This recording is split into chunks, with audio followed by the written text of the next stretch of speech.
Ya, 91.3 MNC Trijaya FM Bandung, pendengar Trijaya, selamat sore lagi untuk Anda yang baru saja bergabung saat ini. Seperti janji saya tadi, di jam 4 ini kita akan sama-sama bergabung dalam program Room Radio Open Mic, di mana untuk edisi hari ini 11 Desember 2020, kami akan menghadirkan seorang musisi asal kota Bandung yang dikenal sebagai pejuang literasi di jalur musik. Ya. Berbicara tentang musik, ini tentunya bukan satu hal yang rahasia lagi bahwa musik memiliki kekuatan.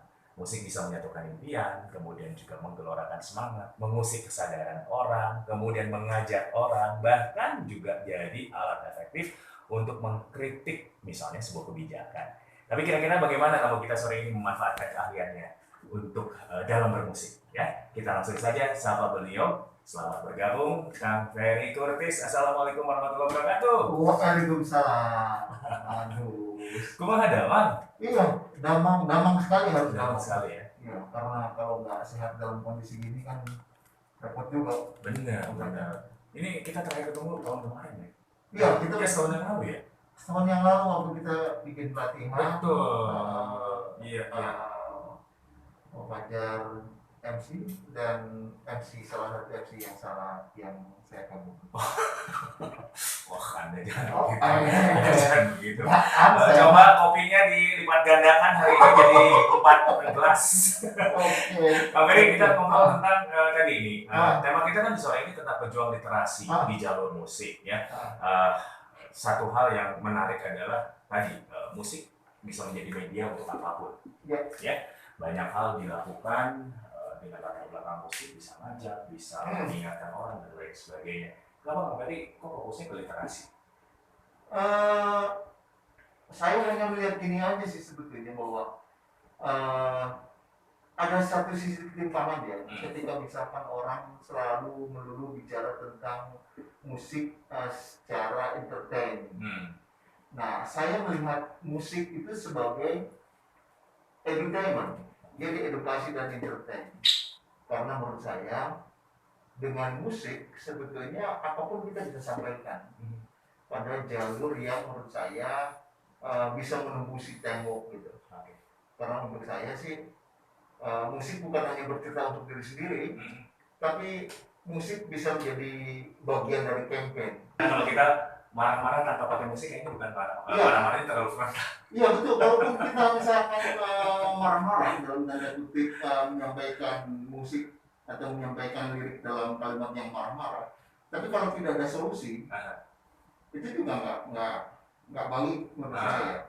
Menurut saya. Terus keduanya, masalahnya apa yang saya marah-marah lewat musik itu sampai kepada orang.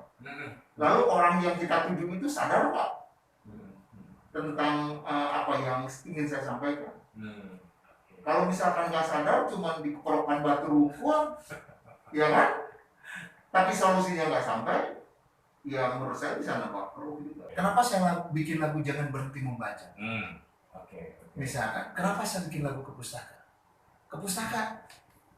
Liriknya membaca membuka hati, membaca segarkan jiwa, yang membuka belantara ketidaktahuan kita. Buku bagai setetes air yang jatuh di padang pasir menolong dahaga kita tembus cakrawala. Gudang ilmu adalah buku yang membuka jendela dunia. Kuncinya harus membaca. Yuk ayo ke pustaka. Tahun 2000 Hijri. Iya. Nah, dari situ pada satu hari ada acara di Indonesia Menggugat. Di game, lalu saya bikin lagu. Saya musikalisasi puisi, ada nih kalimat musikalisasi puisi. Jadi musikalisasi puisi itu adalah membuat lagu yang liriknya diambil dari puisi seseorang. Nah, saya membuat lagu dari situ, judulnya Bercinta Buat Aceh. Waktu itu ada di Ruan Tonan yang bikinnya. Saya bikin, lalu saya nyanyikan di acara 17-an game. Lalu saya ketemu dengan seseorang. Kebetulan seseorang itu ingin akan pergi ke Aceh dan bicara tentang itu. Diajaklah saya. Disitulah mulai pertama saya mulai keluar untuk bicara tentang campaign sosial, termasuk untuk misalkan perdamaian. Dari situ mulai, dan beliau adalah orang Makassar. Nah dari situ akhirnya setelah dari Aceh, saya bilang asik kalau cuma di Aceh doang. Akhirnya oke, kita akan ke Makassar, jadi Di Makassar lah kita bikin, ibu itu bikin kelas juga kan. Lalu akhirnya saya nyanyi di situ. Saya ketemu teman-teman itu dan saya bilang saya ada lagu ini. Kayaknya keren kalau bikin gerakan membaca untuk Indonesia dari Makassar. Di Samber ambil. Oke, saya nggak jual lagu loh. Lagu itu nggak dijual. Untuk saya adalah bagaimana. Kalaupun dijual nggak akan saya jual. Kenapa? Sampai sekarang. Karena ada nilai ekonomis. Nilai ekonomisnya berapa daya jual, daya beli terhadap lagu kita dengan lagu yang seperti itu. Kebayang itu lagu beliau. Sabar aja sih. Nah itu dia. Beda kalau misalkan saya beli ke satu tempat, misalkan satu partai atau BUMN, misalnya itu kan soal. Tapi kalau misalkan untuk acara ini nggak bisa. Akhirnya pada intinya adalah silahkan dipakai dan libatkan saya dalam pertemuan-pertemuan literasi. Tapi artinya saya menunggu mendukung gerakan literasi ini untuk dibuat, dan terjadilah dengan beberapa teman di Makassar akhirnya membuat gerakan Makassar Gemar Membaca. Dan pada periode berikutnya akhirnya hampir ke seluruh Indonesia itu dengan memakai tema lagu yang ke pustaka itu. Gaungnya dan akhirnya lagu ke pustaka itu boleh dibikin klip di daerah-daerah. Versi mereka siapapun yang bawainnya. Boleh. Salah satunya di Makassar juga bikin itu campaign itu. Dan itu menjadi menarik untuk saya. Jadi artinya bukan nilai komersilnya yang saya ambil, tapi value bagaimana orang bisa tergugah, atau saya membantu guru atau membantu pendidik untuk menyampaikan lagu itu pada murid-murid. Saya bikin tahun 2001 negara mencanangkan gerakan literasi tahun 2016. Jauh sekali. Hitung oleh Om Fajar, dan pada akhirnya lagu itu bukan kompilasi, lagu-lagu literasi yang berisi 5 lagu tentang literasi itu baru diluncurkan sebagai lagu wajib literasi yang sayangnya menurut saya belum merata sampai sekarang.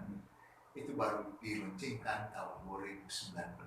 Wah, ini satu bentuk apa, ketidakpedulian kah atau apa kalau seorang Ferry Curtis menilai suatu karya 2001 sudah ada, kemudian ternyata orang baru ngehnya 2010-an gitu. Ini melihatnya sebagai ketidakpedulian negara kita terhadap literasi itu bagaimana? Sebetulnya menurut saya sih karena orang-orang terlalu sibuk dengan dirinya sendiri di Indonesia. Sehingga dia tidak melihat ininya, dia hanya melihat jarak-jarak kecil. Misalkan, oh ini teman saya, ini teman saya, jadi itu. Tapi dia tidak menjangkau jauh pada itu. Bahkan mungkin karya saya bisa dianggap bukan sebuah karya musik ya. Misalkan untuk orang-orang komersial, nah ini lagu Nuki, gitu. Tapi saya dididik oleh guru saya, Profesor Sari KM, bahwa bagaimana membuat lirik yang intinya adalah bisa masuk ke dalam relung-relung jiwa seseorang gitu ya. Kang Ferry harus menyampaikan closing statement terkait dengan ajakan juga untuk masyarakat nih, literasi dan lain sebagainya. Hanya punya waktu 2 menit, silakan. Oke, ini kadang-kadang susah-susah juga ya. Yang intinya adalah jangan berhenti membaca. Artinya membaca bukan hanya membaca di perpustakaan, tetapi membaca kehidupan, membaca fenomena sosial, dan bersumber keilmuan itu adalah dari buku dan apa yang kita lihat, apa yang kita dengar, apa yang kita pelajari, dan apa yang kita yakini. Oke, baiklah. Ferry Curtis, kabar Nukun. Terima Sama-sama, kasih sudah bergabung. Oh, sama-sama. Ini obrolan kita daging semua, mudah-mudahan daging semua. Ya maksudnya ada manfaatnya. Oh, satu lagi. Apa? Saya sekarang sedang mengerjakan proyek anti korupsi. Oke. Dengan aransernya Agus Herdiman Arsonika. Tunggu nanti. Kira-kira kapan? Tahun depan? Enggak. Ya tahun depan dong, ya sebentar lagi ya. Tapi akhir bulan ini akan selesai. Judulnya Jika Jangan Tidak. Boleh nanti share ke kita ya. Oke. Untuk kita perdengarkan juga ke masyarakat. Nah, baik, pendengar DJ, itu tadi perbincangan kita di program Room Radio Open Mic bersama dengan Ferry Curtis. Lagi-lagi mudah-mudahan ya hal-hal yang kami sampaikan mudah-mudahan bisa bermanfaat untuk Anda. Jadi ada pencerah juga nih terkait dengan literasi, karena lagi-lagi juga buku ini adalah sumber pengetahuan. Ya. Silakan Anda mungkin bisa kembali lagi untuk membaca buku, ataupun mungkin juga media lain, menyesuaikan lah ya sekarang ini. Baik, terima kasih sekali Bang Benny, sukses. Mudah-mudahan semuanya jalan walaupun pandemi saat ini, ya. Tapi kita mudah-mudahan tetap bisa berkarya. Mendengar saja itu tadi perbincangan kami dalam program saya Fajar Wirasuprata. Pamit, selepas ini masih ada informasi dan lagu enak lainnya menemani Anda. Sampai jumpa.